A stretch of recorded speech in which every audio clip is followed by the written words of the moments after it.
Let's get it. 580 Sports Talk is live and direct on a Friday.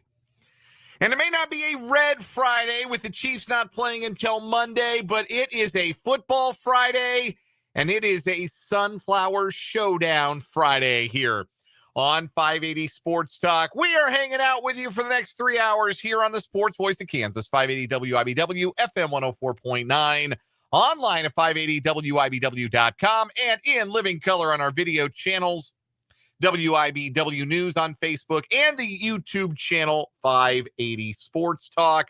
However you're enjoying the program today, thanks so much for being a part of the audience, however, wherever, whenever you may be listening. My name's Dan Lucero. I am with you today for a little while, then I've got to duck out for high school football. Spencer Dupuis will be along. Brendan Dworzinski will be along. You'll have the whole gang hanging out with you today here on 580 Sports Talk, and we're excited to be with you for the program today. As no, we don't have a Chiefs game to preview, as we typically do on a Friday, but we do have a Sunflower Showdown to preview. 11 a.m. kick from the reimagined David Booth Kansas Memorial Stadium.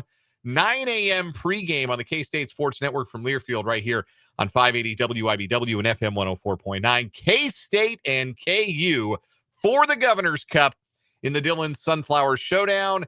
Can K-State make it a Sweet 17 in a row, or will KU finally, at long last, get off the schneid against the Wildcats? We'll find out tomorrow. I'll be there covering the game. Spencer Dupuis is going to be with me. We'll have an instant reaction from the booth. At the booth. I didn't mean to do that. That just kind of slipped out. But we'll have an instant reaction on our YouTube channel, 580 Sports Talk. Be on the lookout for that tomorrow afternoon. Looking forward to the game. We're going to preview it on the program today.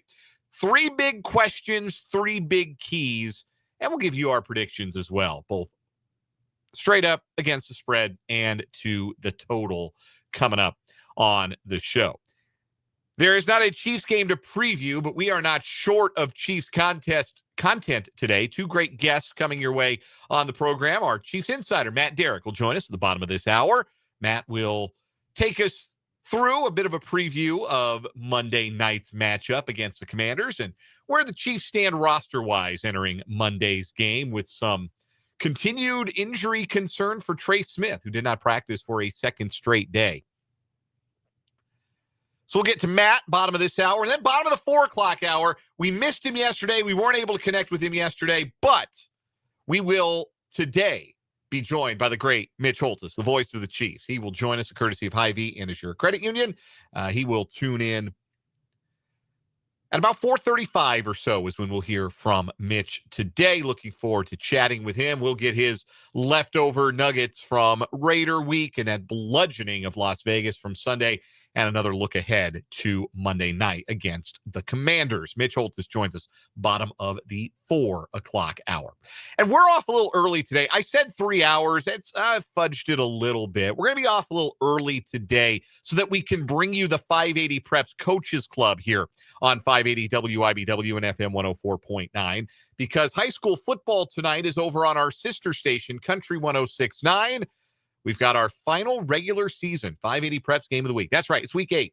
Everything after this week is not promised. There'll be some teams whose season ends. There'll be some teams that don't qualify for the playoffs. Week 9 and forward is a sprint to a state title. So this is the final regular season 580 Preps game of the week. And what a game it's going to be for a district title in Class 3A District, I think it's 4. I think it's 3A District 4. Hayden and Jeff West with the district title on the line. Both teams unbeaten in district play. Hayden unbeaten overall at 7-0. Jeff West 6-1, their best season since 2019. I'm on the call with Greg Akagi. Spencer Dupuis will be stomping around in the mud on the sidelines at Hayden Field. It does look like the storm system's going to clear out a little bit before kickoff, so it might not be raining on Spencer, and I know he's relieved if that comes to pass, but certainly it'll be a wet one given the precipitation we've taken already today. 6:40 pregame, 7 o'clock kick over on our sister station, Country 106.9, online at mycountry1069.com. So with high school football moving over, and real quick, why is high school football on Country 106.9 tonight? K-State basketball is on 580 WIBW and FM 104.9 tonight. We'll have the action as K-State takes on Mizzou in a exhibition contest, so this won't count to the record of either teams, but a good barometer for where Jerome Tang's Cats are entering the season. Wyatt Thompson, Stan Weber will be there. A late night in Columbia. Where better to spend a late Friday night, right? Columbia, Missouri. 9 a.m. tip. Pregame at 8 on 580 WIBW FM 104.9. So because high school football is moved, that means we'll move the Coaches Club, and it'll be what finishes our show today, effectively. So that'll get started around 5:25 or so on this afternoon's edition of 580 Sports Talk. We'll cut Sports Talk short, and we'll bring you the Coaches Club, and you'll hear from the 7 city head coaches who are not Bill Arnold, the Hayden coach, who you'll hear from on our pregame show over on Country 106.9. Get it, got it, good. So we're done a little early, but not before we get to our great guests, our typical Friday shenanigans, headlines, what is wrong with you? We'll do on second thought. We'll do change my mind. We got our 580 Sports Talk Picks contest, week number 9. Only one of us had a winning week last week, and no need to name names, but it was me. I'll try and see if I can keep some of that positive momentum going. And I checked already, and I just want to let you all know that Spencer is okay. He is fine. He is healthy. He is in good health. But he doesn't have a Marshall or a Washington Commander pick this week. Marshall is on a bye. Nothing he can do about that, but he's staying away from the Commanders. I can't believe it either. We'll give Spencer a hard time. Everybody's going to be in the 4 o'clock hour for that. We want to hear from you throughout the show. Text line's open, 785-272-9429. That is 785-272-9429. You can also interact in the live chat on our YouTube stream. If you are watching the show on our YouTube channel, 580 Sports Talk, hop in the live chat. It's open throughout the duration of the live broadcast of the show. And say hello. Introduce yourself. Interact with your fellow listeners and your hosts. Good to see Mark and Paul and Ryan. Been a while, Ryan. Good to see you in the chat today. Vance is in the chat as well. Good to hear from all of you. Look forward to hearing from more of you joining the chat today over on our YouTube stream. That is 580 Sports Talk on YouTube. You can join the chat on your web browser or your mobile device. And if you haven't yet, go subscribe to the YouTube channel, 580 Sports Talk on YouTube. Cats, Hawks, Lawrence, 11 a.m., TNT. Don't forget that. If you're looking for it on all the channels where you're used to watching college football, you're going to miss it. And you try to pull up ESPN Plus, and it's not there either. It is the TNT Big 12 game this week. 11 a.m. between Kansas and Kansas State. K-State, again, going for a 17th consecutive win in the Sunflower Showdown. KU has been agonizingly close the last 2 seasons to stopping that streak. Is this the year they get over? 3 big questions, 3 big keys. Here are my big questions. Brendan's got the keys, and I'll give them to you, but I've got 3 big questions going into Saturday's Sunflower Showdown. Number 1, which team can do more to limit explosive plays? Both defenses feel susceptible to explosive plays because both teams have weaknesses in the secondary. KU's are largely injury related, although they are still a largely inexperienced bunch. K-State just hasn't put it all together on the back end, and week over week continue to give up big plays in the passing game. KU, super explosive at wide receiver, particularly Emmanuel Henderson, and they do a really nice job scheming their tight ends open. They're as good as any team in the country at drawing something up once or twice a game to get a tight end with the freedom of Douglas County running through the middle of the defense. K-State maybe has a little bit more wide receiver depth. I don't know. You can debate it. Probably a fun debate, and I'm not going to change a Wildcat or a Jayhawk's mind as it pertains to who has the best wide receiver number 1. But I like K-State's wide receivers 1 through 3 and their tight ends 1 through 3 a little better than I like KU's group. I just think there's a little bit more high-end depth on the K-State side than the KU side. It's close. I don't think it's a landslide by any means. But if you offered me the primary KU pass catchers or the primary K-State pass catchers, I'd probably take the K-State pass catchers. And they can work every level of the field. They're good to short passing game. Avery can hit over the middle of the field. Obviously, the tight ends are a big part of that as well. There is absolutely a version of this game that ends up looking like what sometimes you say derisively would be basketball on grass. But which defense can make sure the game doesn't turn out like that? Which defense can keep the play in front of them, affect the timing of the passing game with pressure, make sure that a 10-yard completion doesn't turn into a 30, 40, 50-yard field flipping play or touchdown play? That's going to be really vital, I think, tomorrow. Second big question, which quarterback will be the more effective runner? KU hasn't really generated a consistent running game this season. And now LaShawn Williams isn't going to be healthy for Saturday, though sounds like Daniel Highshaw might be back. But we've seen Highshaw come off the injured list and then not look fully healthy. This is a little different. He's coming off a bye, and I hope for KU's sake that he is healthy because we really haven't gotten to see a fully activated Daniel Highshaw this season. But even when he was playing, KU had trouble generating consistent success on the ground. There were some big hitter plays on the ground, but down over down, they struggled to generate that consistent success. Now, Jalen Daniels is very capable of making plays with his legs. K-State will not have Toby Osinsomni for this game or any other in the 2025 season. He's out for the year. He needs surgery. Without K-State's best pass rusher, does Joe Klanderman bring additional pressure on passing downs? When has Joe Klanderman not brought additional pressure on passing downs, right? Like Jalen Daniels is going to see blitzes. He is going to see pressure. How he is able to operate as a runner against some of those pressures, I think will be pivotal in helping KU put together the kinds of longer drives or sustained scoring drives that, again, have kind of been hit or miss for their offense so far this season. On the flip side of that, Avery Johnson's rushing threat is well documented, and it helps to further open up K-State's passing game. But I think KU's pass rush, at the very least, if you're just talking about in the trenches, if you're just talking about the defensive linemen, KU has better depth at defensive line to rush the passer. Will they be disciplined enough to remain in their lanes, to force Avery Johnson to either throw the ball or scramble out of bounds? Because, again, you're looking for big plays in this game, explosives. Avery Johnson is the most likely generator of explosive running plays, much like I think Jalen Daniels is the most likely generator of explosive running plays for KU. Which quarterback is able to generate more of those on Saturday, I think, is another factor that will go a long way towards determining who wins. And the third big question for the Sunflower Showdown for me, who makes the critical special teams play?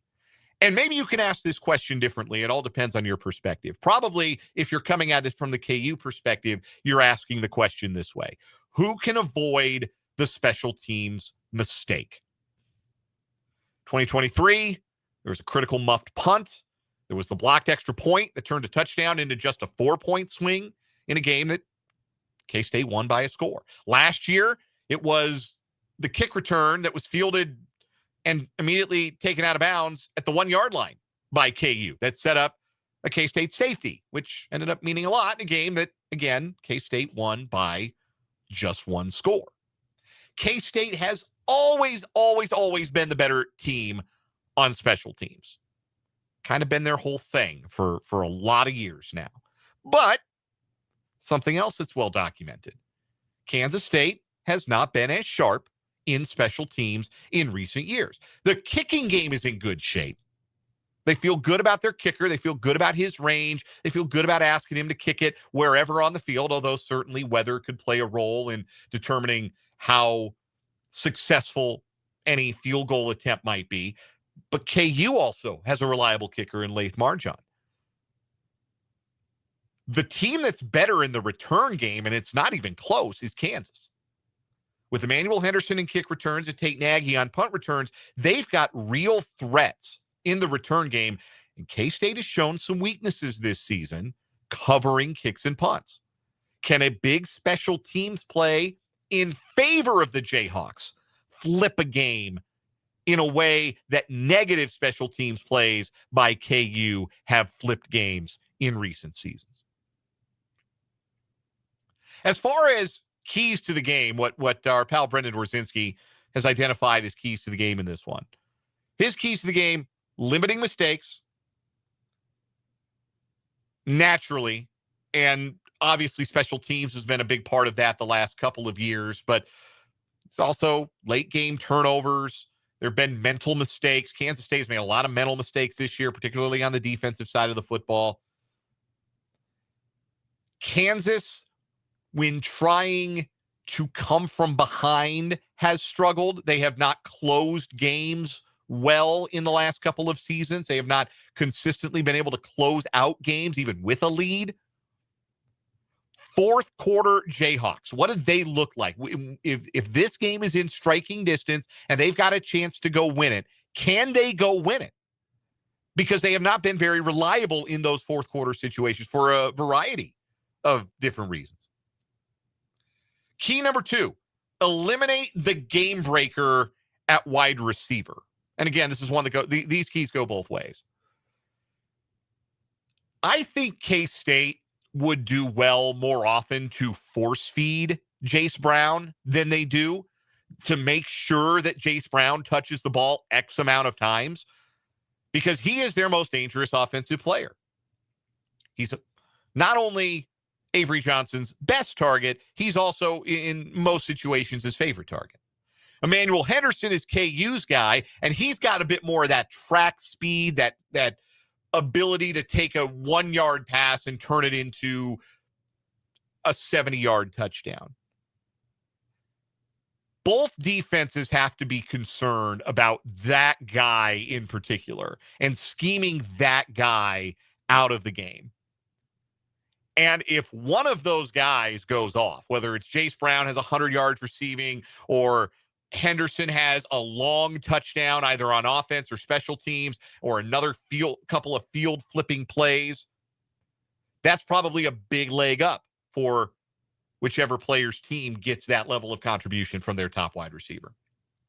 The other key that Brendan pointed out is the battle of field position. And again, this is where special teams enter the fray here. KU has been good, genuinely good in the return game, where K-State has struggled at times to cover kicks and punts. And Simon McClannon has had ups and downs as a punter this season. His highs have been high enough to be the National Punter of the Week. His lows have been still pretty low. Even, that was kind of what we saw from McClannon for the bulk of last year as a freshman, and we're still seeing some of that this season. So who's winning the battle of field position? Because neither of these teams have shown a consistent ability to drive the football. Neither of these teams, you don't feel awesome about these teams going 80 yards for a touchdown. Now, KU can get it on one play or two plays because they have that kind of explosiveness, but both teams have been mistake prone enough on offense and you can look at that in a variety of different ways. There are a variety of different ways that KU makes mistakes or K-State makes mistakes, but they're kind of unique to either side. For K-State, it's, short yardage on first down, getting off schedule on first down, not throwing behind the sticks on third down. Penalties have been an issue for both teams. Offensive line play has been an issue, I think, for both teams. But can you go 60 yards and get points? Can you go 40 yards and get points? Yeah, I think both offenses feel pretty good about that. So win the battle of field position in this game, especially if weather ends up being a telling factor on Saturday. Who's going to win? Well, we're going to make you wait for that. We've got our predictions for the Sunflower Showdown coming up after this timeout. We're going to talk to Matt Derrick in about 10 minutes or so, bottom of this hour, our Chiefs insider. We're going to talk to Mitch Holthus in the 4 o'clock hour. We got picks. We got headlines. We got what is wrong with you. We got a whole lot of fun on this Football Friday. Plus, your text, 785-272-9429, and your comments on the live chat on our YouTube stream, 580 Sports Talk. Want your thoughts on the showdown as well. We are just getting started on this Friday edition of 580 Sports Talk. Thanks for being here.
It's 329 on 580 Sports Talk. Thanks so much for being with us on this Football Friday. Hope you're staying dry. It does appear, at least in our immediate vicinity, that some of that weather is going to have moved out by the time high school football games kick off, at least across the city today. I know there will be some locations that are not as fortunate, but we might be done with the rain tonight. At least that's what at least one of my weather apps is telling me, that there's a chance we here in the capital city might be done with the rain tonight. Now, there'll still be some effects of the inch or so of rain that we've taken already today, but hopefully wherever you're headed out, if you're headed out to see a high school football game tonight, that you either stay dry entirely or that you are prepared to weather the elements, pun absolutely intended, wherever it is you might be headed tonight. Again, our 580 Preps game of the week tonight will air over on our sister station, Country 106.9, a district title decider between undefeated Hayden and the upstart Jeff West Tigers. Pregame at 6:40 and the kickoff at 7 over on Country 106.9. All right, prediction time for the Sunflower Showdown. At last check at Prairie Band Sportsbook up at Prairie Band Casino and Resort, Mayetta, Kansas is a 3.5-point favorite, and the total is 56.5 points. And Brendan and Spencer are on opposite sides of both the spread and the total. Spencer's riding with the Jayhawks, and he's riding with the over. 31-27, KU finally snaps their 16-game skid in the Sunflower Showdown. Brendan, who I remind you is a proud graduate of the University of Kansas, in case that wasn't clear over the years that you've enjoyed his company here on 580 Sports Talk. Brendan's picking Kansas State. He's got the Cats 29-27. That's obviously K-State covering, but that's an under on the total. Under on 56.5. So I've got to break the ties. Somebody's going to be a lone wolf. I really agonized with this one because I think that Kansas State, the last handful of games, really going back to UCF. So since non-conference came to an end, I think what we've seen from K-State in conference play is what we would have expected to see broadly from Kansas State this season. Just in terms of how they're playing, how well they're playing on either side. Maybe not quite as good. Like the highs aren't quite as high as maybe we would have anticipated. Certainly not as high as I would have anticipated. I picked them to win the Big 12. They're obviously not going to do that. And I don't think they've played at quite the level of a conference championship team. But they play better football. And I think we have to, recency bias can be a hell of a thing, but I think we have to consider the K-State team that will take the field on Saturday will look more like the team that should have beaten Baylor and did beat UCF and did beat TCU. They're going to look more like that than the team that lost to Army, right? I think it's fair to anticipate that for K-State. And KU has been so all over the place defensively and so boomer bust at times on offense that I feel like there are more paths to victory for Kansas State. I think a lot of the intangibles fall in KU's favor. They'll be motivated. They've got, there's no great talent discrepancy. They're at home. The booth will be rocking on Saturday morning and afternoon. It came down to this for me. Even back in July, when I said Kansas State was going to win the conference, I said they were going to go 10-2, and they were going to lose 2 conference games. They're going to make the conference championship game, and they were going to win in Arlington. That was my pick. That was my prediction. It's on record. You can go back and listen to an old archived edition of the show, and you can find me saying this. I said 10-2 for K-State. I said they were going to lose 2 games. I said they were going to both be conference games.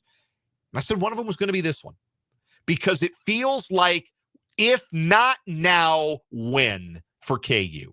If not now, with the booth back open, with a player that has meant as much to the program as Jalen Daniels quarterbacking, with Kansas State looking as vulnerable in this rivalry as they have looked over the past, including this year, 17 years. Because it's not like K-State's fielded awesome teams the last 16 seasons consecutively. There were some teams in their late Snyder era that were duds. Only problem was KU was way worse, right? The talent gap has shrunk to the point where you can argue with a straight face this year, KU's got better players.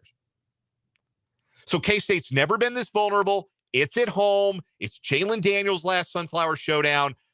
Special teams, I have a feeling it's written in the stars, right? Special teams troubles the last couple of years, costing KU. They're genuinely excellent all across the board on special teams this year. If that's the difference, I'm leaning KU. And so that's my pick. That's my pick. I'm going with the Jayhawks, but I am hedging here because I'm taking K-State to cover. I got 32-29 KU, so I'm on the over, 56.5, but I'm taking K-State to cover. You can call me a coward if you'd like. You're probably not far off from the truth. But at the end of the day, part of my calculation here is, what am I doing picking against Kansas State in a game they haven't lost in 16 tries? What am I thinking? Am I going to have to slap the Fell For It Again award sticker on my shirt when I'm doing the instant reaction from Lawrence on Saturday afternoon? I can't be the guy that falls for it, right? 16 in a row. How do you pick against the program, the team, the culture that's done this 16 times in a row? How do you do it? Well, I did it back in July. So I'll do it again today. I got KU winning the Sunflower Showdown. We're going to pivot from college football to the pros. Matt Derrick, our Chiefs insider, joins us next as he does every Friday here on 580 Sports Talk.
We are joined on the Fleming Place Wine and Spirits hotline by our Chiefs insider, Matt Derrick of ChiefsDigest.com. He joins us every Friday at this time. You can check out his work at ChiefsDigest.com and find him across all manner of social media at Matt Derrick. Matt, you could cover a lot more football games in your life and not see one that was as much of a comprehensive beatdown as that Chiefs win over the Raiders. What was your favorite stat that you that we came away with from that beating at Arrowhead Stadium on Sunday? I am so glad you asked that, Dan, because I have had a favorite I've been talking about this week. So I'm glad I get the opportunity to whip it out one more time. Due to penalties, the Chiefs on their first drive of the game had 100 yards of offense. That was 5 more yards than the Raiders had in the entire game. The opening drive. That's so good. Oh man, that was something, and it really kind of felt like the Chiefs took their foot off the accelerator to start the second half, and still scored 10 points on their first 2 offensive drives. We were talking about this a little bit last week. We finally got to see it on display. Obviously, the return of Rashee Rice. We finally got to see what it looks like for the Chiefs with all of their guys on the field together and healthy. And you could tell that it excited the sideline. But you're around the team. You're in the interview rooms. You get to see these guys interact. Does it feel like this is as together a Chiefs team, just in terms of a vibes and chemistry standpoint, as maybe even some of the championship teams that we've seen over the course of this dynasty? Yeah, I think it's really getting there. I mean, one, I can't point out anyone in this locker room who's a problem. I mean, and it's been true in some years before, but there's been some years that no. I mean, you could point and say, hey, wait a minute, this guy doesn't seem like to be the happiest guy in the room or anything, or this person's just, what Joe Cullen would call it, an energy vampire. There doesn't seem to be any of those guys in there. And I thought there for a brief moment with this team, and probably after the Eagles loss, that there was just a little bit of finger pointing and accountability, and there, you had some tension even on the defensive side. We had the little Drew Tranquil, Chris Jones kind of war of words a little bit, and it seemed like that there could be some dividing lines. But I tell you what, this little streak has put all of that to a close, and I think Rashee Rice is actually a part of it. I mean, having his presence back in the locker room, you can see how much the receivers love having him back, but that's not the only one. And if you saw the post-game video that the Chiefs put out of Mahomes calling him out and having him come to the middle of the room and breaking down the huddle in the locker room, I mean, that this team loves that guy, and I think you can see that this club really starting to come together, because let's face it, I mean, haven't had a shutout before. They finally got it, and they celebrated it together. You could tell. Matt Derrick is our guest, our Chiefs insider from ChiefsDigest.com, joining us here on the Fleming Place Wine and Spirits hotline on 580 Sports Talk.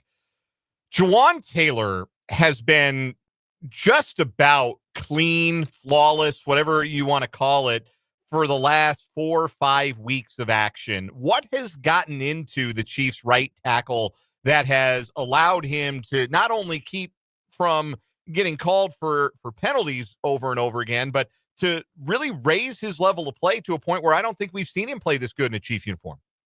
This well, yeah, sorry to the English teachers out there. This well. I wasn't going to point it out. So, you were fine with me. I had to check myself on that one. I wasn't going to do that to you. I'll probably do it too here momentarily, but I agree with you. I mean, I do believe that this has been the best stretch that Jawaan has played. And, I don't know that there's anything remarkably different. I mean, I think that he's tried to fix what his technique was, and I think maybe that some of it is just that the officials are finally getting off his back a little bit, because I thought that even when he had those rash of penalties early in the season, there was a couple of them I thought were just a little questionable, a little borderline. But I mean, let's face it, he's doing his technique right. So he's not having an issue now with lining up incorrectly. He's getting his helmet even with Creed's hips and the center's hips. So he's not giving the officials a chance to flag him for that. And he got a flag for that wasn't his fault a couple of games ago, because the receiver that was outside of him didn't line up correctly. And that was probably debatable too. But he hasn't been getting holding penalties also, and and like you said, I mean, he just seems to have elevated his game. Hey, is there a little bit of this is technically a contract year? Because even though Jawan Taylor has years left on his contract, this is an out year, and the Chiefs have kind of talked about that, and Brett Veach has kind of talked about moving on, and that they probably won't have Jawan next year. So is that kind of kicking in a little bit? And we know the contract year is undefeated. Uh, so maybe that's it. Maybe there's just a comfort level because right now that entire line, even with Jalen Moore coming in, it's playing really well. I mean, there's no drama, there's no issues. Maybe things are just finally kicking in, and he's feeling comfortable. And like I said, maybe the officials are getting off his back a little bit. The Chiefs felt this was coming for a while because they haven't really been that disappointed in his play. They were just disappointed in the penalties, and now that you see the penalties going away, he's playing really well. Maybe one issue with the Chiefs offensive line, no practice the last 2 days for Trey Smith. How big a concern is his back injury that flared up on him against the Raiders on Sunday? Yeah, they talked about his back locking up on game day, and now it's been more of a spasm category, which I mean, that worries me less than some other things that it could be. I mean, that makes it sound that while it does sound a little bit muscular, it doesn't sound like that disc or anything of that nature that could be really problematic. Back spasms tend to do settle down a little bit more. Would it worry me for Monday night? Sure.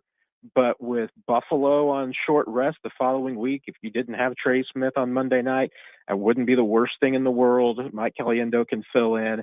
I think there's no rush to force Trey Smith back in there if he's not ready. And I honestly, I mean, at this point, I don't think that Saturday's practice is going to matter too much. This would be the one that I would think that, hey, if he's not out there for this one, then you probably do shut him down for Monday night. And like I said, I don't think that's a big deal. The Chiefs certainly don't seem concerned for the long haul, but I think they are probably expecting to not have him Monday night.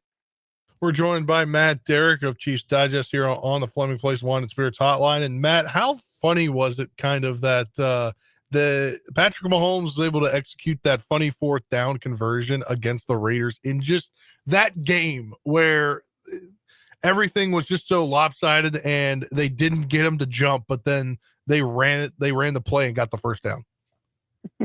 Yeah, there's part of me is like, gosh, you almost hate to waste that play in a game like that you ended up winning so handily, because you're not probably going to pull it off again. But that was perfectly executed.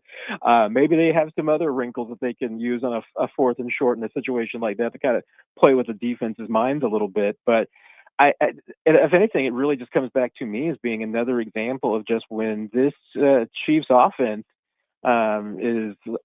is on rhythm and in a roll, that it can just do about anything it wants to. And I think Mahomes feels that way. And when he gets in those roles and he feels confident to be able to run like that, I mean, I don't know how you stop Mahomes in this team.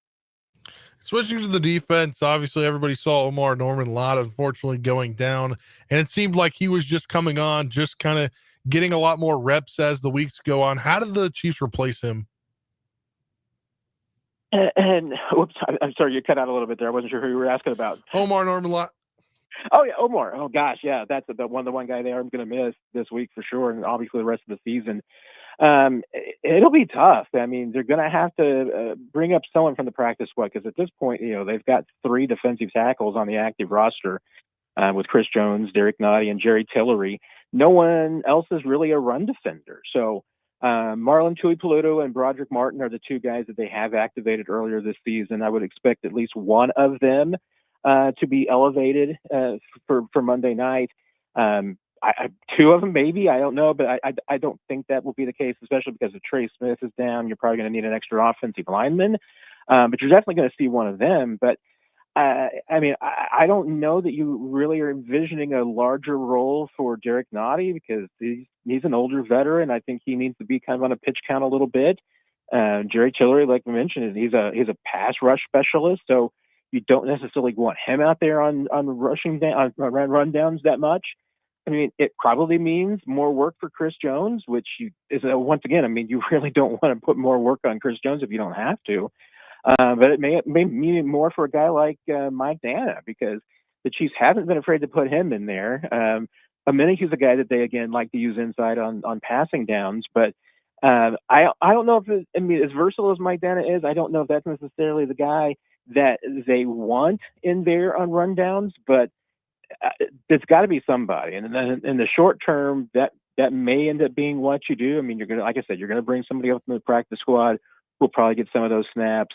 You might use Mike Dana's flexibility a little bit, but it certainly shines a spotlight on the trade deadline coming up on November 4th, because now the Chiefs go from, looking for defensive line depth to probably needing defensive line help.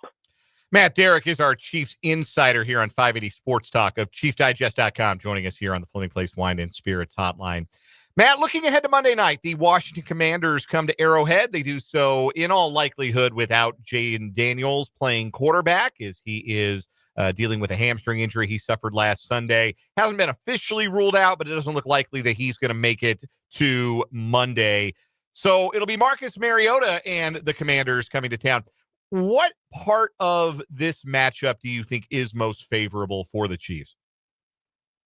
Again, it's another one of these that you feel like it's a really good matchup for the Chiefs. I mean, now Mariota guy looks like he's going to be back, and that's a huge help for this team. But this Washington team with Mariota quarterback, it's a 500-ish team at best. I mean, you still have to respect them, but there's nothing about it. I don't feel like the Commanders that really scares you. If they had Jaden Daniels, then there'd be a little bit more of that X factor, and that's the matchup that we all wanted to see, was Jaden Daniels versus Patrick Mahomes. And so the fact that we're not getting that's really disappointing. Now, you don't want that to be a letdown. You can't against this team, but Mariota's Mariota. He has his limitations. So I think once again, it's a little bit the same strategy that you had to apply against the Raiders. You need to just keep a bad team down. And the Commanders rather, they're defensively, they're kind of average to below average across the board. They don't generate turnovers. There's nothing really spectacular about them. You do have to worry about the Commanders offensively. If just making sure that you don't give up any big plays. But and that's what it really comes down to me. I mean, if you're the Chiefs, if you play mistake-free football, it sounds elementary and basic, but it really is. As long as you don't make mistakes, give up the football, as long as you make sure that the Commanders don't get any big breaks on offense, this is the kind of game that the Chiefs should win comfortably.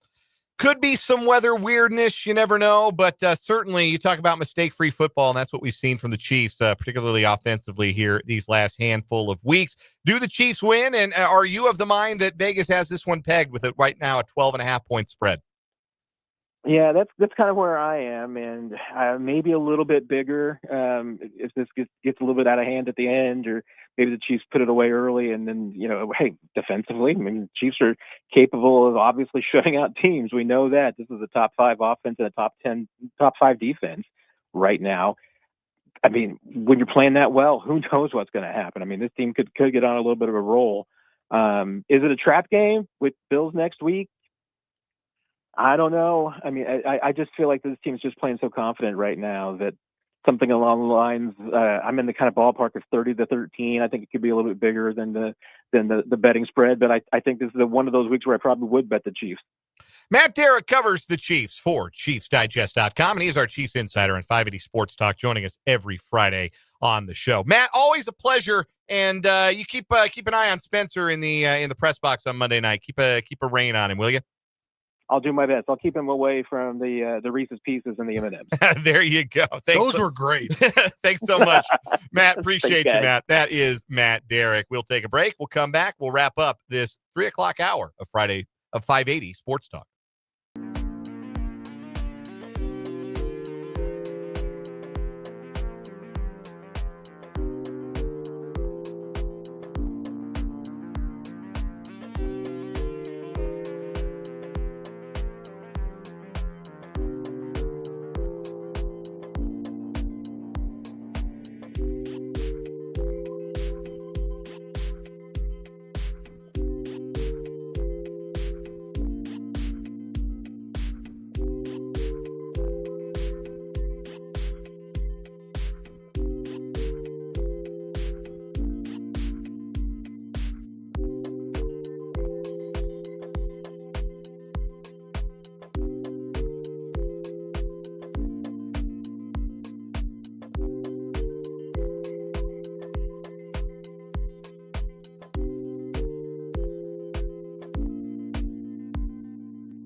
On second thought, I'm already regretting picking KU. Wait, you're picking KU? I am. I flipped because I said that K-State would lose this game back when I thought they were going to win the Big 12 back in July. I said that would be one of the 2 conference games they were going to lose. And so I got to be consistent. Yeah. Right. At the end of the day, I like to be as consistent as I can be. But, like, come on, man. They've lost this game 16 times in a row. They keep finding ways to lose it. Who's to say they won't invent a new way to lose tomorrow? Yeah. On second thought, this goes back to, like, the preseason. I was like, oh, yeah, I'm going to watch Jaden Daniels metaphorically play against Patrick Mahomes and what could be, like, the next one versus the current one. Mm-hmm. And yeah, it's not happening. Yeah, it's a bummer. It's a bummer from a neutral standpoint, from a certainly from the Commander standpoint. It's a bummer that we won't get to see those 2 quarterbacks mano a mano. We'll have to wait until the next time those 2 teams are scheduled. Coming up in the 4 o'clock hour, we got our picks. We got What Is Wrong With You? And we got Mitch Holthus, voice of the Chiefs, going to join us bottom of the hour on 580 Sports Talk.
Let's get it. Hour number 2, 580 Sports Talk on a football Friday.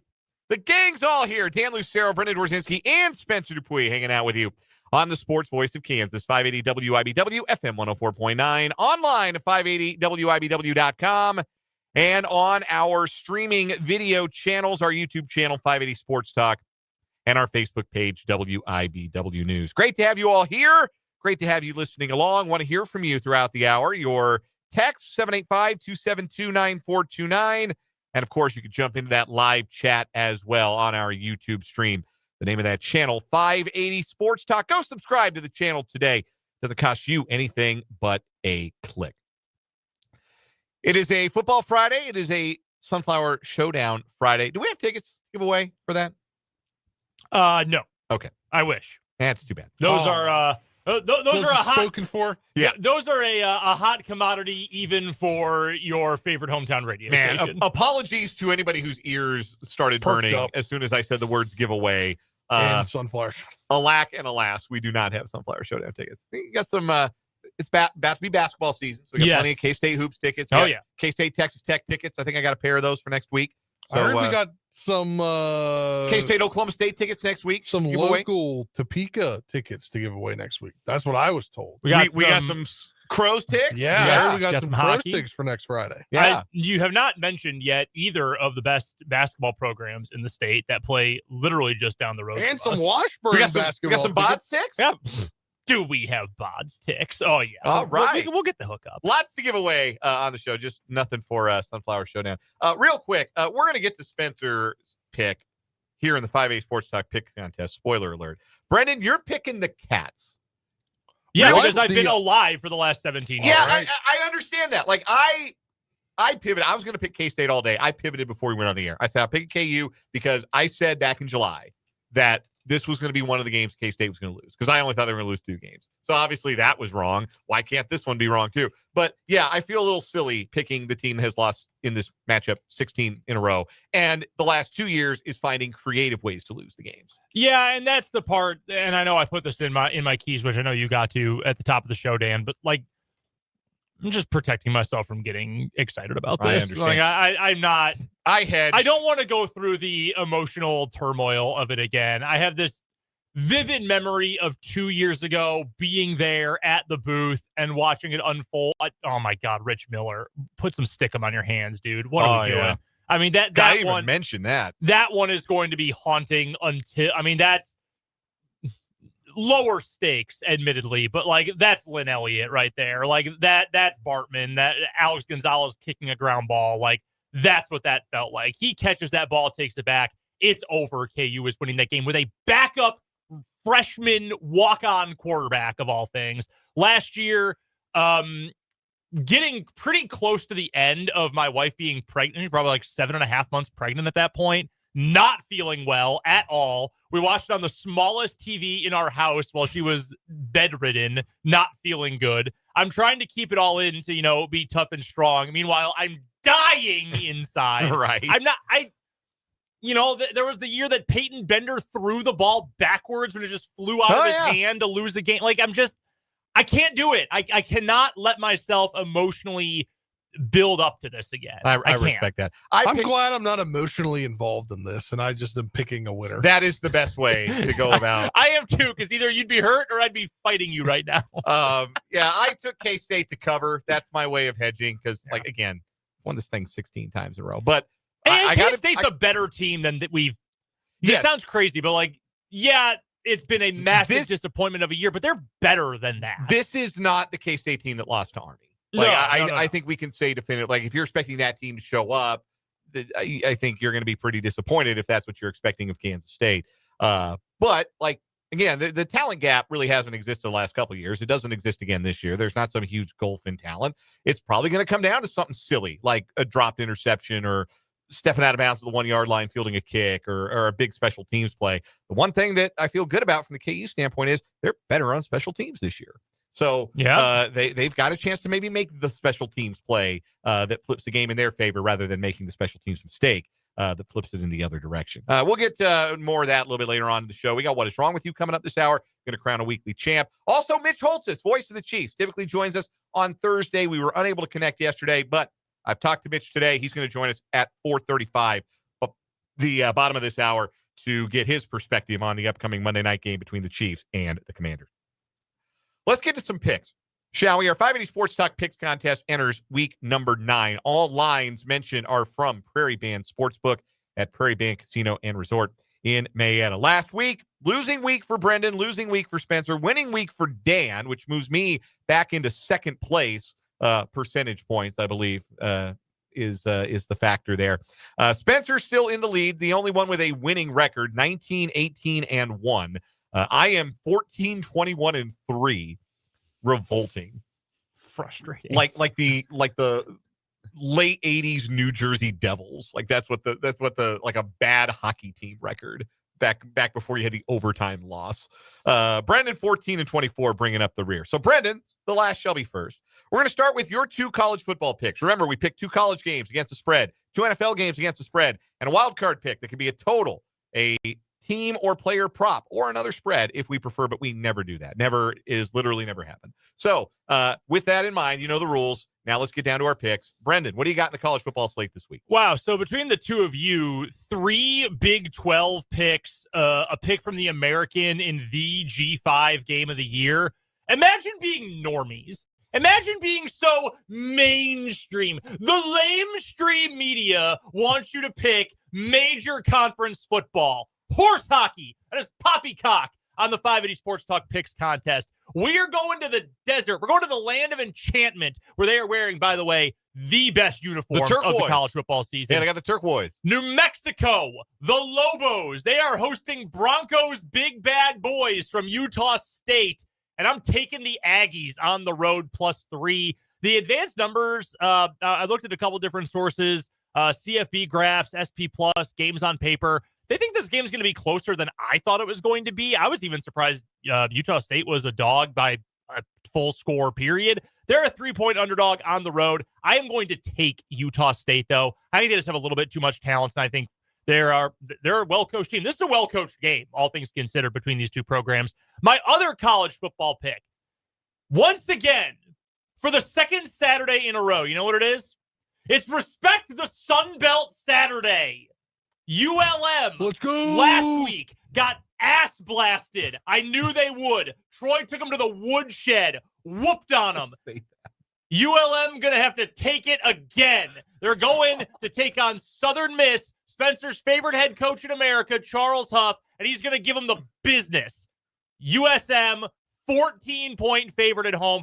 Southern Miss is a 14-point favorite, like post Brett Favre is disgusting, by the way. Yeah, but I'm taking it. Just see Charles Huff take Southern Miss to a good bowl game.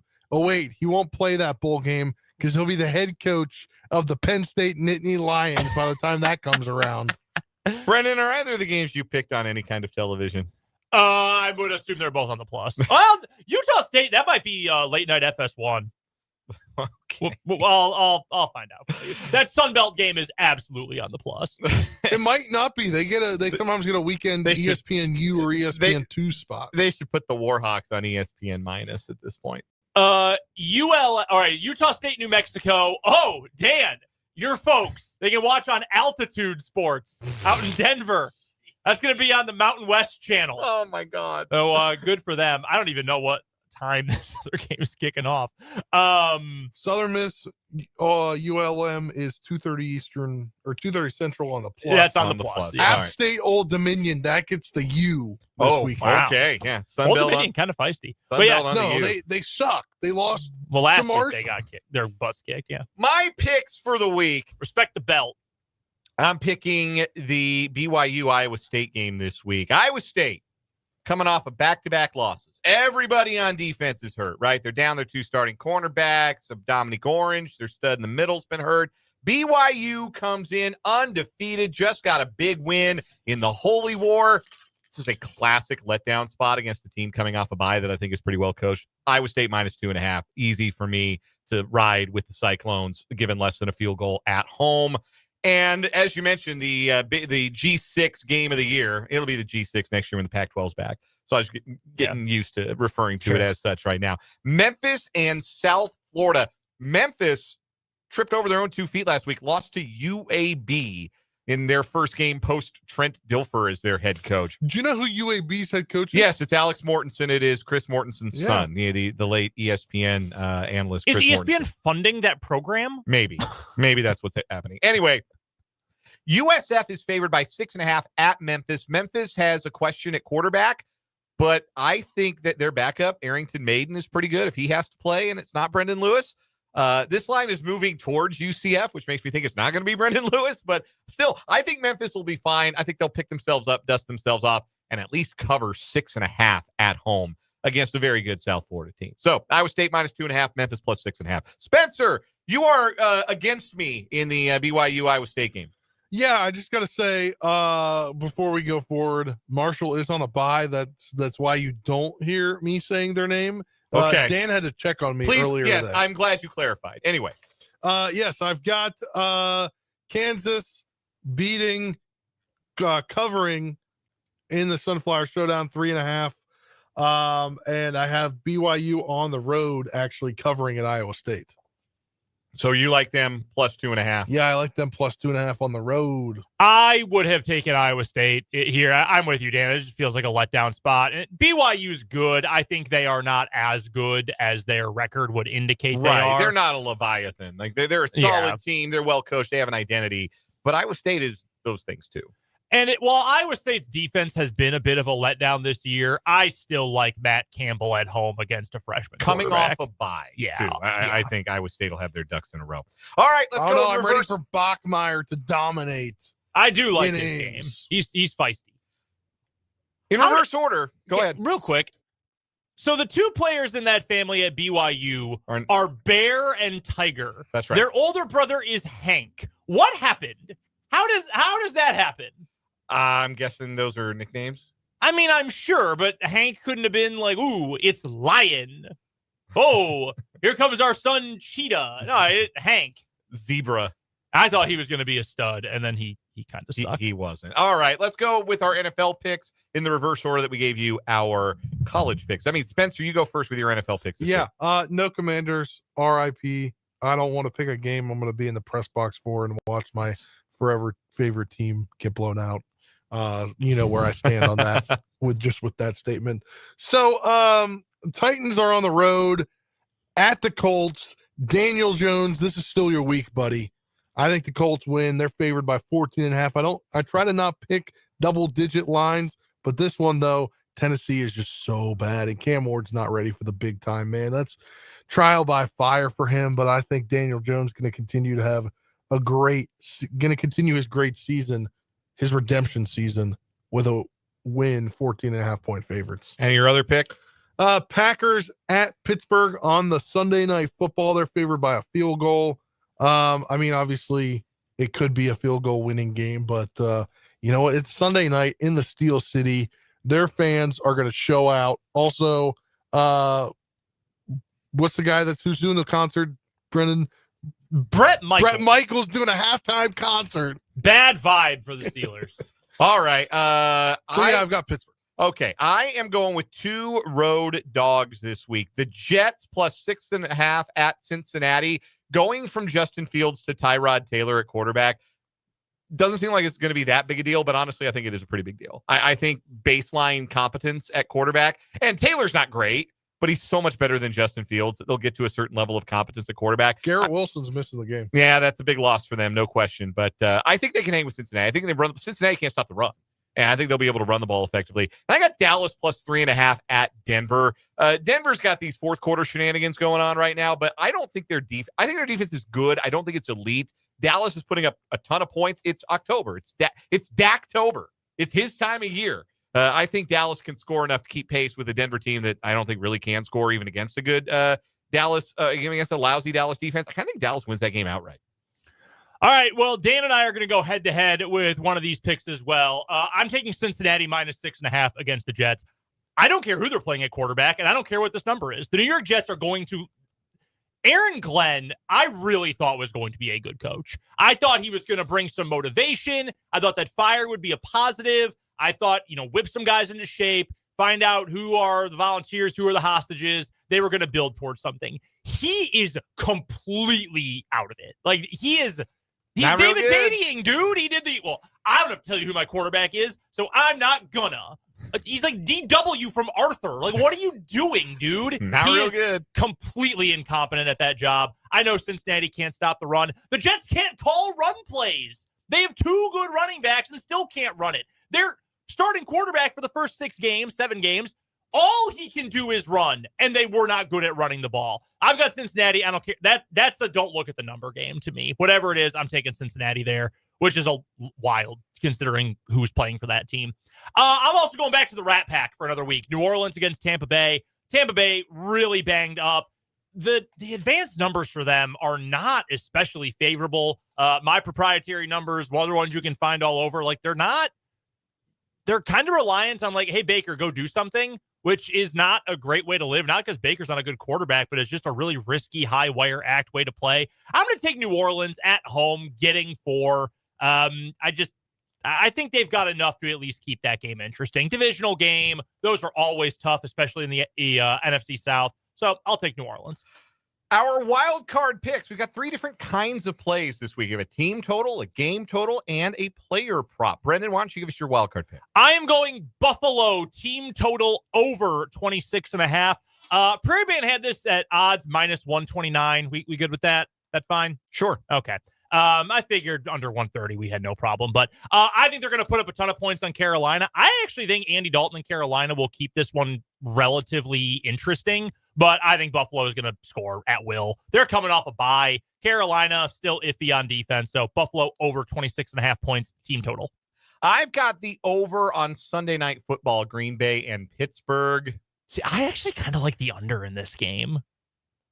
Like the way that Aaron Rodgers throws is the one thing the Packers are really good at defending. And Pittsburgh's got a really good defense. Well, a pretty good defense as well. I kind of like this to be a low-scoring game, personally. Interesting. But Interesting. maybe I'm just trying to hedge myself emotionally. Yeah, I think Green Bay feels a little bit susceptible to some of the over-the-top stuff that Pittsburgh can hit with DK Metcalf. And Green Bay will make some big plays, too. Gonna be honest, I don't love Nate Hobbs versus DK Metcalf. That doesn't feel great. 27-20 gets me in the window there, and I kind of feel like it's that kind of game. Spencer, you've got a player prop. Yes, I originally had a different one for this team. I had CMC anytime touchdown. That'd be Christian McCaffrey. But then I realized Sunday is National Tight Ends Day. So George Kittle, he had a not so great week last week. Didn't make a catch in his return from the IR.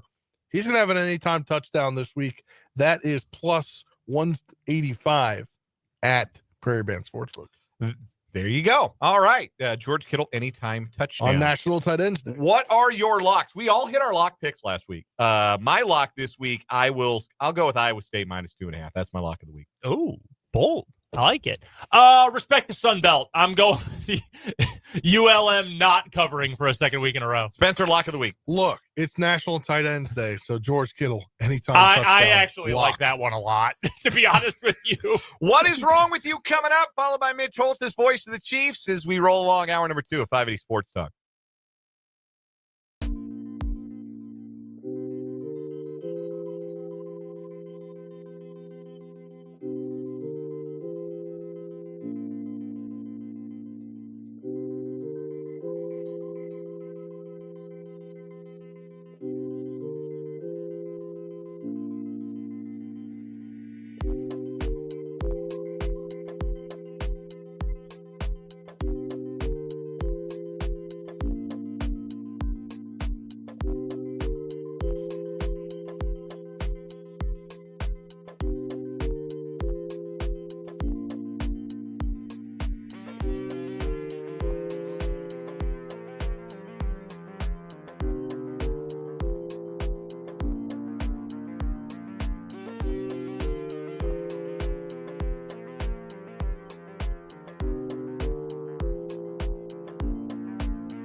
What is wrong with you time on 580 Sports Talk? Two new stories competing today. Our current weekly champion, yesterday's winner. No drugs allowed except for all these drugs. The 76-year-old Florida man who had a whole hell of a lot of drugs in a house that had a sign out front that said, absolutely no drugs allowed on the premises. That's the joke.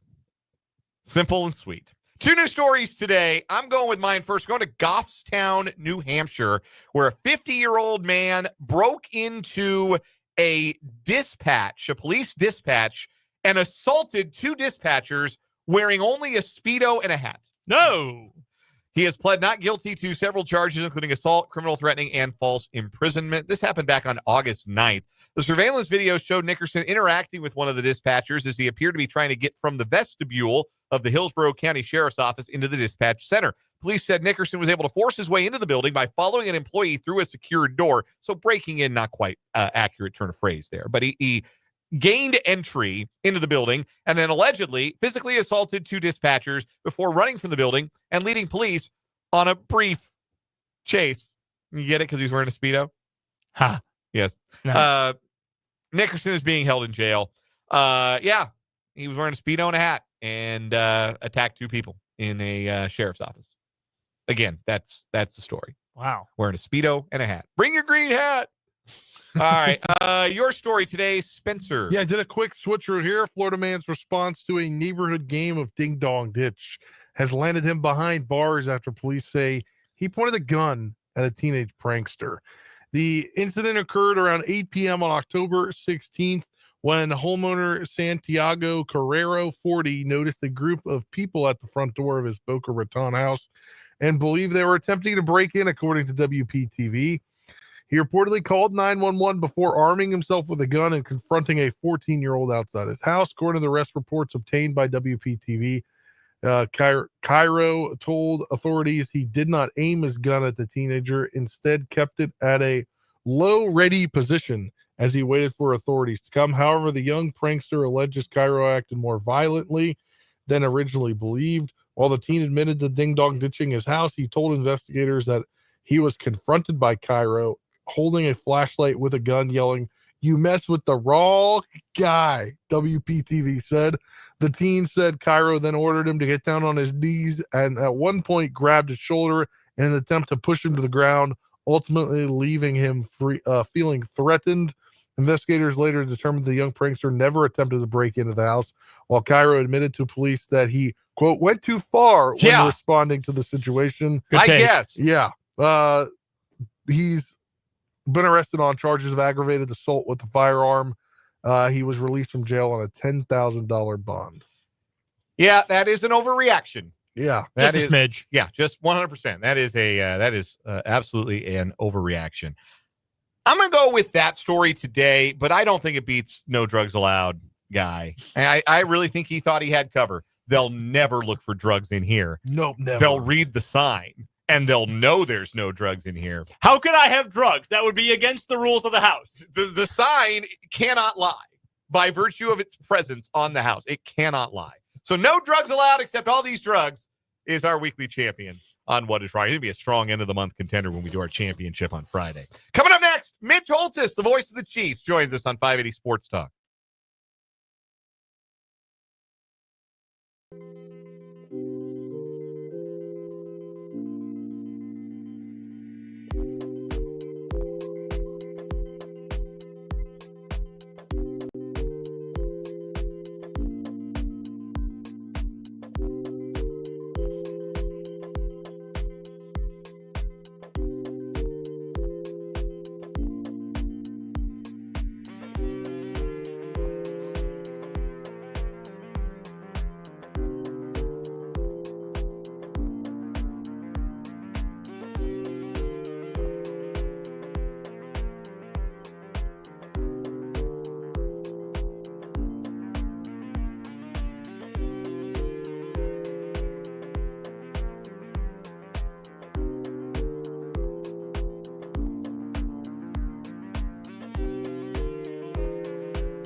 We are pleased to be joined on the Fleming Place Wine and Spirits Hotline by the voice of the Kansas City Chiefs, Mitch Holthus. We were unable to connect with Mitch yesterday, but we have him today in his appearances on 580 Sports Talk. As today, as they are on the Thursdays when we usually talk to Mitch, are brought to us by Hy-Vee, your official tailgate headquarters for Kansas City Chiefs football, and by Azura Credit Union, where you can contact Crystal Rippey or Naseem Khan about the credit union advantage for your next home loan.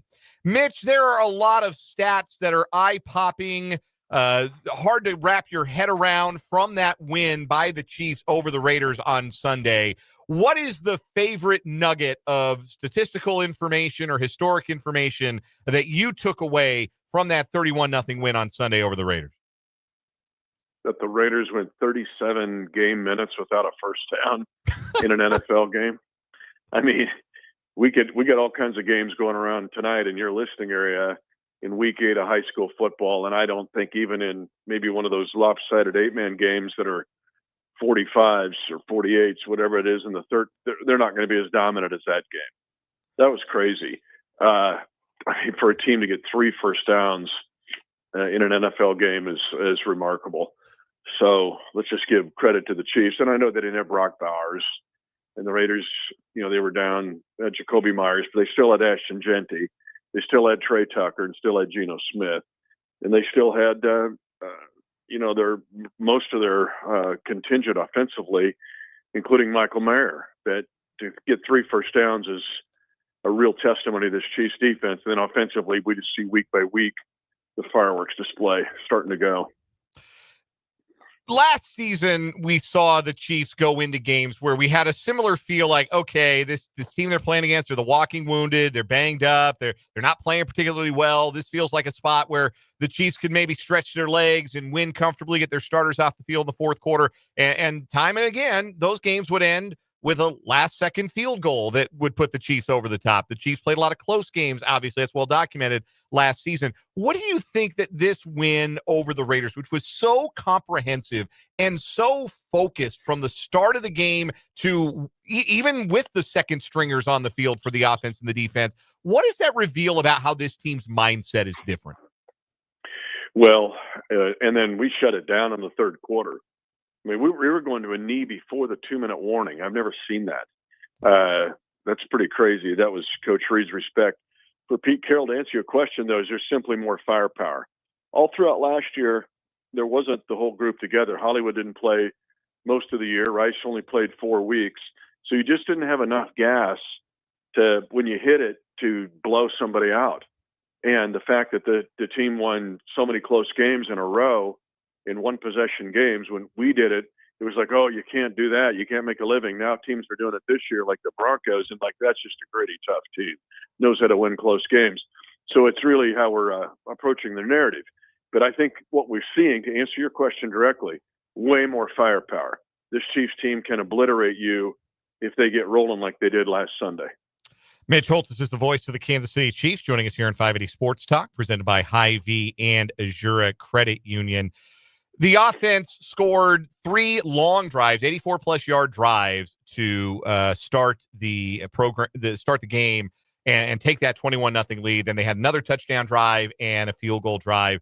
And it feels like we're seeing a version of Patrick Mahomes, a level of play from him that we haven't seen in a while. And certainly that's attributable to the firepower that you mentioned. The return of Rashee Rice is so impactful. But what else has taken Mahomes to this level of play and has him looking as good as he's looked since his last MVP season? And I've got a nugget on him. My nugget of the night actually revolves around that. We can get to that later, but it's something that will accentuate your question and inference. It's a little bit of everything. One, it's the complete activation of Coach Reid's geometric approach to offense. And I'm not giving away government secrets here because it changes every play. But Coach Reid, and especially it's a great countermeasure if you have enough really good guys to what the defenses in the league are doing now, which is in essence like a matchup zone. Is it zone or is it man? Well, it starts man, goes zone, starts zone, goes man. And Coach Reid creates geometric challenges to a defense using angles and parallelograms and isosceles triangles and everything else. So you're getting all of those points activated. The second thing is the maturation of an offensive line, where the fact that Suamati is playing good, Jalen Moore's filled in well, Juwan Taylor's had 3 to 4 really good weeks here in a row. We're not hearing about him or complaining about him, at least the public's not. And so all of that works together with Patrick's skill set to create really an offense that is explosive. And if we get 28 points or more in this game, it'll be the 5th straight game to do that. So, and we're doing it. We're the only team in the NFL, the Chiefs, the only team in the NFL that's top 5 offense and top 5 defense. But it's also the Chiefs are top 4 in scoring offense, and they're the only team in the NFL in that top 4 that does not have a defensive score or a special team score, what the NFL will call miscellaneous offense or miscellaneous point score, which is a scoop and score, pick six, or punt return. The Chiefs don't have any of that. They're the only team of the top scoring teams in the league that don't. Mitch Holthus is our guest. He is the voice of the Kansas City Chiefs, and he joins us every week here on 580 Sports Talk, brought to you by Hy-Vee and by Azura Credit Union. As we get ready for Monday Night Football, Chiefs versus Commanders coming up on the backside of this weekend. Rashee Rice, Mitch, got a whole load of targets in that game this past week against the Raiders. I was listening to a podcast the other day, and they were recapping the game and joking about it that, hey, the Chiefs got Rashee Rice back, and they made sure that you knew about it with how many times they gave him the ball. But on a serious note, to that same kind of point, how important was it for this group? You know, they knew they were getting their guy back. That wasn't a surprise to them. But how important was it to see him out there, not just playing, but making an impact right away in his return to the field? You remember my comp, though, for him, right? I said the Chiefs, if send your breaking news sounder, the Chiefs just signed. You remember who I said. It's ironic because he's playing against us this week, Deebo Samuel. Yeah. And so that's what he's the AFC version of the 2021 Deebo Samuel of the 49ers. So it's not just the fact that he got the 10 targets, 7 touches. It's how and where and when he got those touches. Just look at his 2 touchdown plays. Rashee Rice's first one was a flip pass for a touchdown. All right. And then totally different was a red zone touchdown where he's opposite trips. He's a single side wide receiver, and there's so much other firepower that you can't shade a double to him. He's going to have a one-on-one play. So what does he do? He shields off the defender on a slant. He's powerful enough and athletic enough that he can run to the back corner of the end zone if need be, or back shoulder. But he can overpower a DB if it's single side coverage. And so that's kind of what Deebo Samuel did, especially in 2021 when he's fully healthy. So that's what the Chiefs have in Rashee Rice. The defensive side of the ball for the Chiefs, obviously, I mean, they were just overpowering for the Raiders this past week. I am interested in this matchup against the Commanders. There's a little less juice to it, obviously, without Jaden Daniels in there, although I do think Marcus Mariota is among the best backup quarterbacks in the league. I think most people view him as that at this point. Cliff Kingsbury, though, is going to spread you out. He's got those air raid routes. Patrick Mahomes knows all about him. Going to spread you out, try to, get the ball to a bunch of different players, do a whole bunch of different things. This Chiefs defense, why, Mitch, are they equipped to handle an offense like this? Well, I hope they are. Let me just get into where the strength of the Commanders' offense is, whether Daniels is quarterbacking or whether Mariota is quarterbacking, and that is their big play capabilities. They are tied for the league lead with Detroit with 7 runs of 20 yards or more, and they lead the league with 28 runs or 10 yards or more. Now, maybe Jaden Daniels, if healthy, gives them an RPO factor but Mariota can run the RPO as well. So no matter who the quarterback is, their explosive runs are still there. Then you look at their explosive ability. McCaffrey's got a 50-yard pass play. Jalen Lane, the rookie out of Virginia Tech's got a 90-yard punt return, and he's got a 60-yard play. So there's just big plays waiting for this Commander team, and that is the strength of their offense. The Chiefs' defense, though, has been one they're near the top of preventing such plays, and it's their ability, Spags' ability, again, structure-wise, to make some confusing defenses, but the Chiefs' ability to tackle. They just don't give many yards after catch. It's just not their deal. And their stats are convoluted with that late 71-yard touchdown run by the Ravens, that if you pull that out of there, the Chiefs are near the top in every defensive category. And so it's really just the opening game against the Chargers and a couple plays here or there that have been the cavities for the Chiefs defense. Otherwise, they got pearly white teeth, and those teeth are going to chomp you. Mitch, you talked to Leo Chanel earlier this week about his performance thus far on this Chiefs defense and just the way that they've been able to play. Their base defense has been really good. They've been excellent against the run. What other insight did you get from Leo when you spoke with him? What people have got to realize, and I would, if people have a chance, they're driving to a high school game tonight, or they are going to be driving around this weekend, or they want to listen to our Defending the Kingdom podcast, I would tell them to invest some time and do it, because what we do is explore the unselfishness of this Chiefs team and why it's rare. One guy that's a Chiefs fan that works for an NBA team actually texted me about an hour before I talked to you guys and said, "Hey, I was driving around. I just listened to your podcast. That is, the unselfishness part you talk about is very rare. We're trying to get it with our NBA team." Well, you can be unselfish on defense too. Because to be selfish on defense is to get away from your scheme, chase stats, chase sacks. But this team has come a long way defensively. And it's their mental approach and their physical and mental emotional toughness, which has been there for a lot of these guys since they entered the league in 2022, including Leo Chanel, who I think is the most underrated single player on the entire team. Way more athletic than people give him credit for. But I asked Leo, I caught up with him, and just to ask him why the improvement since the beginning of the year. Yeah, I mean, we talk about it. We talk about it, today too in team meeting. We just got to find that consistency. Obviously, we had plays, we wish we had back in crucial moments in those losses. But I just see a resilient team. It's a lot of guys that have been in the situations before where we're not doing well, and we have a resilient team. I'm like, guys are humble enough to all right, what do we need to fix week to week? And guys are stepping up to the challenge. So think about the guts of this 2022 defense. Of this 2025 defense. Now, you've got Bolton, obviously, and Chris Jones. But think about who else is really the spackle of this defense. It is Karlaftis, and it is McDuffie, and it is Chanel, and it's Jalen Watson. And those guys were all members of and Brian Cook, all 2022 draft class members. And so I think that Leo is referencing the whole defense, but we could also specifically reference his class, because think about what they've done in their first 2 years, winning 2 Super Bowls and dealing with adversity and dealing with resilience and showing mental, emotional, and physical toughness where they're down, but it doesn't matter. Or they're humble enough to take some teaching and maybe some criticism and move on, or take responsibility personally. That's a big deal right now in sports at any level, and for sure in the National Football League. So it gives you a peek into why this defense has been consistently good ever since these 2022 guys became such a big part of the defense.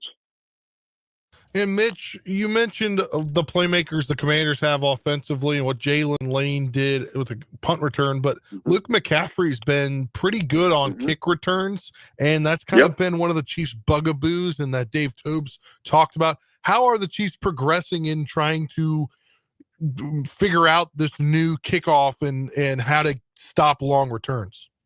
Well, let's take the 4 core, because let's take not just the dynamic kickoff rule and the tweaking of the 2-year-old rule now, but let's take in all the 4 core. And I actually talked with Dave earlier in the week about it, and then we circled back here today. This was after his media session, and he really feels like this might be the best overall special teams group, the Commanders, in the National Football League.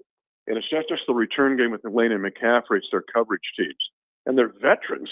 They've got guys that have been around the league that take pride in special teams. Now, the Chiefs are young there. Now, to answer your question, did you see the roster move the Chiefs made? We put Omar Norman Lott on injured reserve, and who did we replace him with? A defensive lineman? No, it's Kevin Knowles. Kevin Knowles, a special teams guy. And he was out of options. You can only elevate a guy 4 times from the practice squad, and the 4th time, you have to put him on your 53-man roster, or he becomes a free agent. So Knowles was used as a really good special teams player. In the first 3 games, we dinged him 3 times. So we've been sitting there with him, and he could have moved to some other team, stayed with the Chiefs. But with this move, part of your answer to your question is the Chiefs are trying to bolster special teams, especially for this week, by putting Knowles on the 53-man roster. And it's a young core of Chiefs special teamers. Jeffrey Bossa, Cooper McDonald. Now Cochran's been around, but the younger guys, the rookies, Noel Williams has been a big piece of it. Now here's Knowles. These guys are rookies going up against a Washington Commander special teams unit that is more veteran. So it's a great question because you've nailed in one of the real areas that people aren't thinking about that could help decide the Monday night win or loss, as it were, because special teams will be gigantic in this game.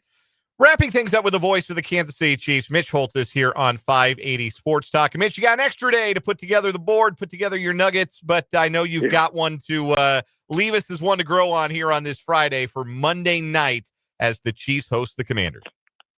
Well, you had an awesome question about Mahomes. And what's really interesting, he is the first player in National Football League history. Now just think about this a second. We're sitting here on the 24th of October and getting ready to play the 8th game of the year. Mahomes is the first player in NFL history to have 1,800 passing yards, 200-plus rushing yards, and fewer than 4 giveaways. He has 2 in his first 7 games, and one of those is a drop by Kelsey. The only giveaway he's got is that pick 6 against Jacksonville. So again, he's the first player in NFL history to have 1,800 passing yards, 200-plus rushing yards, and fewer than 4 giveaways in the first 7 games of the season. That, and I'll add this one, 3 games in the last 4, he's had a 120-plus passer rating. Now, that only happened twice in the previous 19 games.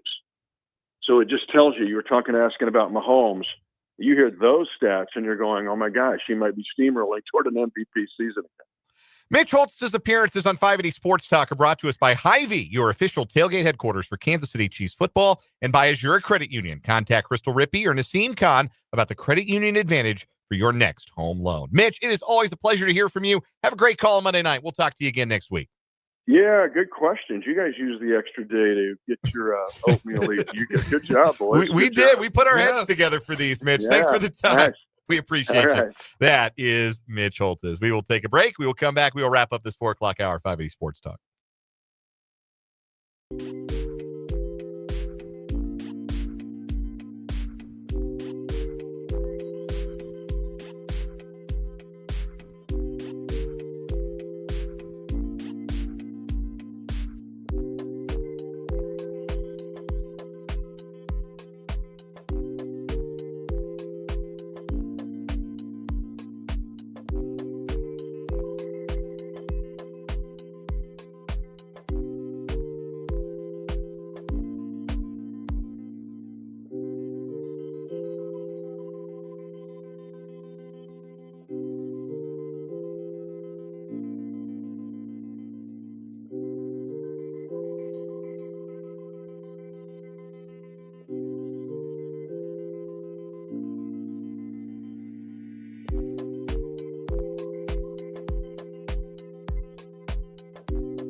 All right, let's do a little Change My Mind. You guys are only so often around for Change My Mind. So, Brendan, give me a Change My Mind. I'll try and change your mind here.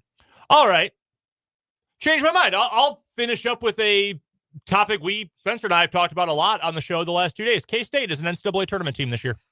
Spencer wouldn't go as far as to say it. I went on a limb and said they are going to make the tournament. I think that is their ceiling. I agree with CJ Moore. I got a chance to listen. I wasn't on the show yesterday when he joined us, but I got a chance to listen. It can't just be the PJ Haggerty show. I do agree with that. It's going to have to be some supplemental, like Nate Johnson has to adapt to Big 12 play. We've seen that. We've seen guys come in from the MAC and play well in the Big 12. Curtis Jones, great example of that at Iowa State, came from Buffalo.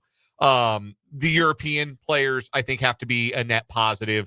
Kostic, Rapiek, and Buka have to be good.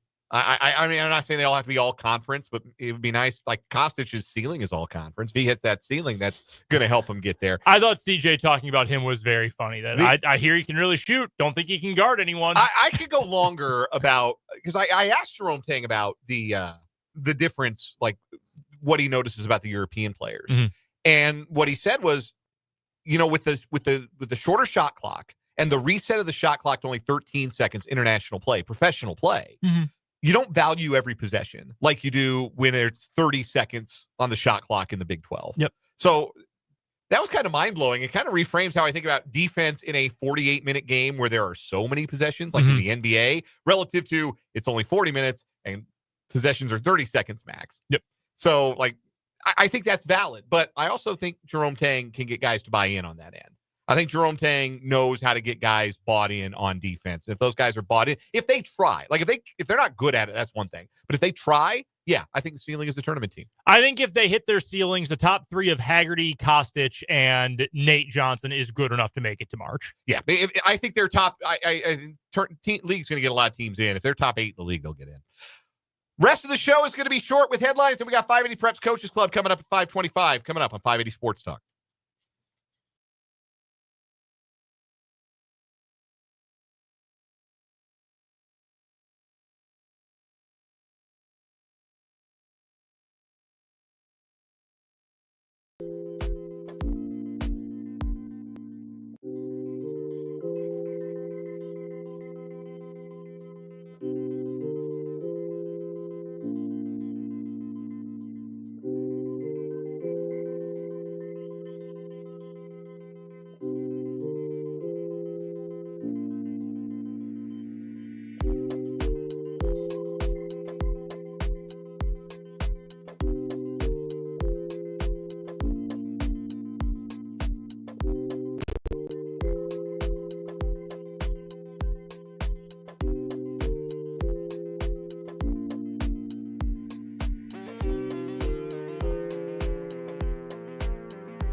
Sports Talk on this feel-good football Friday afternoon. Welcome to the program. I'm Brendan Dworzinski. On the other side of the glass, it's Spencer Dupuis. Dan Lucero is on his way to Hayden High School. Our 580 Preps game of the week tonight. Final Friday of the regular season. I cannot believe it is already here. We've got a district battle between 7-0 Hayden, 6-1 Jeff West. Wow, what an upstart program the Tigers have been this year. That's our game of the week tonight. So join Dan Lucero, Greg Akagi, and Spencer Dupuis for the call coming up. 6:45 pregame, 7 o'clock kickoff on our sister station, Country 1069 tonight. Here on 580 WIBW, we have got the K-State exhibition game against Mizzou. KU, not on our airwaves. They also play tonight. They'll take on Louisville in the beautiful state of Kentucky at the Yum Center coming up tonight as well. Tomorrow, we've got football on our airwaves, including the Sunflower Showdown. We've got a triple header of NFL action coming up on Sunday. Tomorrow, we've also got Washburn football over on Country 1069. Homecoming for the Ichabods against Fort Hays State. It is a busy, busy weekend. Shoot, I almost forgot. We've got Michigan State tomorrow night here on 580 WIBW, a football and basketball-filled weekend. And here a triple header of NFL games. I did mention that, but yes, we do have that. All that action coming up this weekend here on the Sports Voice of Kansas and on the Connoisseur Media Topeka family of stations. We've also got the 580 Preps Coaches Club coming up today. In fact, it begins in just about 15 minutes. So, Spencer, we have got to get to some 580 Sports Talk headlines rapid fire here.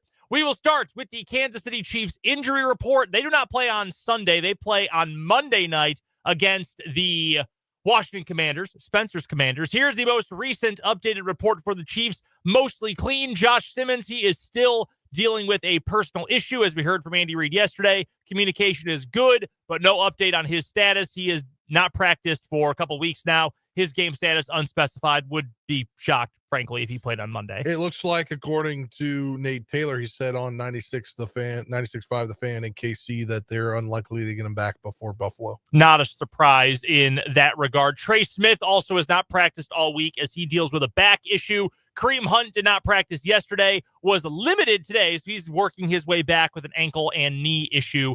Those are the only practice updates for the Chiefs. Everybody else a full go on Friday.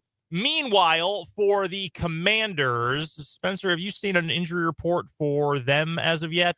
The Chiefs did not have it included in their report. Yeah, it looks like full go once again for Deebo Samuel and Terry McLaurin. Full practice for Sam Cosmi dealing with a back issue. He did not practice yesterday, and then continuing did not practices for Jaden Daniels expected with the hamstring, and Daron Payne with a toe injury. As we mentioned, that is not good. If he's not going to be able to go, because he had 3 padded pass bats or whatever the passes defense, pass breakups, if you will. And then Colson Yankoff. Yes, that is a real person. A tight end is now their third / fourth is listed on there. With being limited due to a hamstring, Bobby Wagner was a full participant with a thumb injury. Pretty sure when I was in high school and I used to prank call people, I used to tell them my name was Colson Yankoff.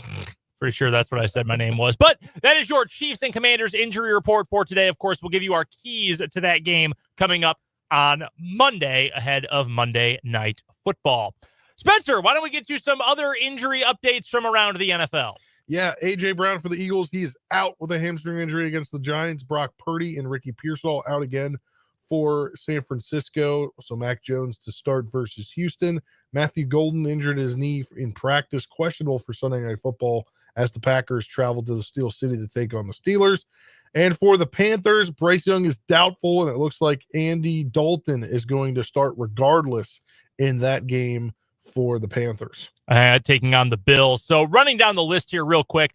This was one of my picks, Bills team total against the Panthers. That's not impacted by the Carolina quarterback. I do think Dalton is going to keep the train on the tracks there. They'll probably keep that at least respectable. I think Buffalo is probably going to run away with that one in the second half, if I had to guess, coming off of a bye.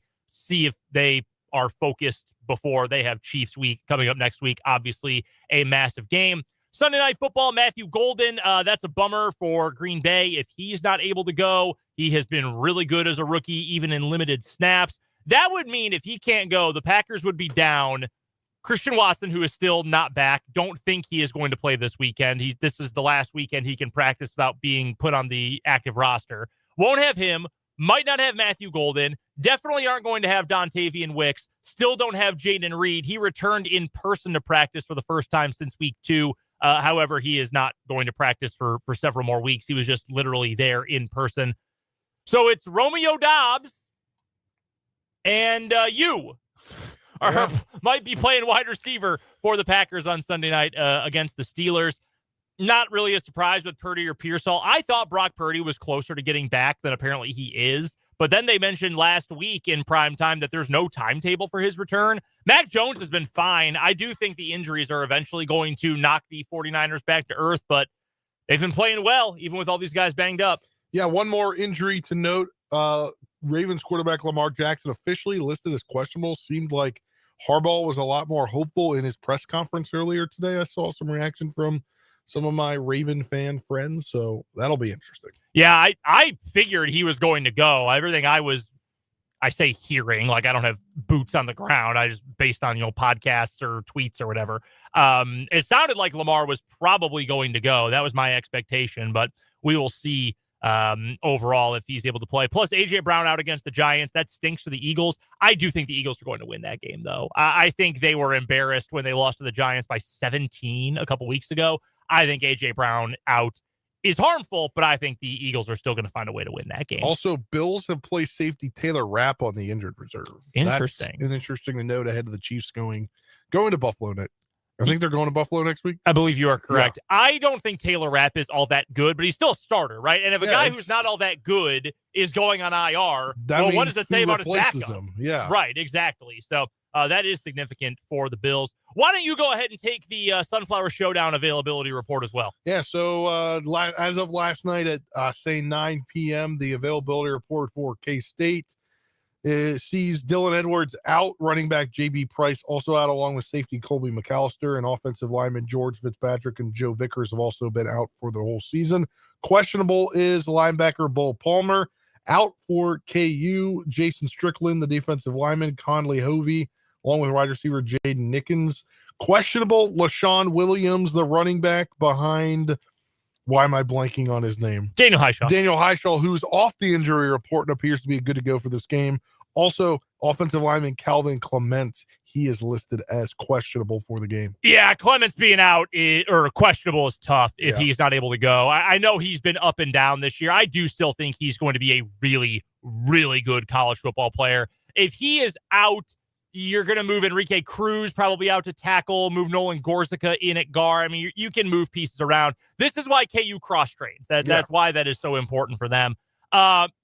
K-State, I mean, all things considered, I don't think Dylan Edwards is going to play again for K-State, to be honest with you. I think he's done with the Wildcats. That's not hearing anything. That's just my personal opinion. Knowing that already, Bo Palmer, if he's questionable, that's tough. But, other than that, you're feeling pretty good if you're K-State going into this game. Yeah, I think you really are. Yeah, KU down LaShawn Williams and Calvin Clements possibly. That one, that would be tough. Would hope that both of those guys are able to go for KU. Last headline we've got for you today, KU basketball picks up another commitment for the class of 2026. Luke Barnett, sharpshooter, the number 144 player in the class. He announced on the CBS Sports YouTube channel earlier today that the California native from Santa Ana, he has seen way too many positives with KU. He wanted to play for Bill Self. Quote, going on the visit, being around their staff and the overall culture they have at Kansas was a huge part of my commitment. Just seeing what the program is about and what they see for me made me want to be a part of it. That feels like a program guy. That does not feel like an instant impact NBA kind of talent, but guy who can step in, shoot a little bit, grow, get a little more physical. I think that's a nice savvy program move for Bill Self and the Jayhawks. All right, we're short on time before the Coaches Club, Spencer, so let's get to the final word real quick. One more thing. In conclusion, you better wrap it up. Got about a minute here. What is your final word? I'm excited. Sunflower Showdown will be my second one tomorrow, but first one first game at the newly reimagined David Booth Kansas Memorial Stadium. Excited to get there for the game tomorrow and cover that game with Dan. And then I don't know how much you'll hear from me on Monday. I think I'll give a call from the press box. All right. But I'll be covering Commanders at Chiefs for Monday Night Football. So excited to get a double dose here of covering games in the next 3 days. Dupuis double play. You got high school tonight. Yeah, too. Yeah, Look I at got to that. get my boots on for the sideline. Triple play for Spencer this weekend. My final word, I can't pick KU to win tomorrow. I just cannot emotionally let myself do it. I think KU fans, you understand. I really want them to win this game. It's nothing personal, K-State. I just really want KU to win this game. That feels like the last step in the rebooting of this program. Get this out of the way so it can stop being a talking point. That is something KU really needs to do. I hope the Jayhawks can do it, but I can't emotionally bring myself to actually pick KU this weekend. That's going to do it for us on 580 Sports Talk. We're out of here. We got the 580 Preps Coaches Club coming up next. Preps Game of the Week is coming up on Country 106.9 tonight, starting at 6:45. For Dan, for Spencer, I'm Brendan. This has been 580 Sports Talk. The Coaches Club is coming up after this.